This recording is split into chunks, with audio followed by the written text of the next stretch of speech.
Welcome. In this video I'm going to show you how you can pair Sharp speaker with any Windows PC.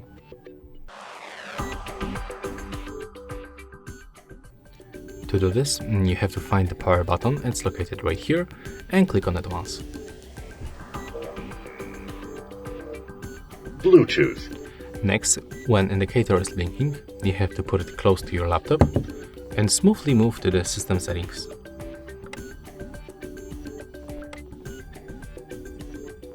Right now click for the Bluetooth and devices, and right now click on the switcher.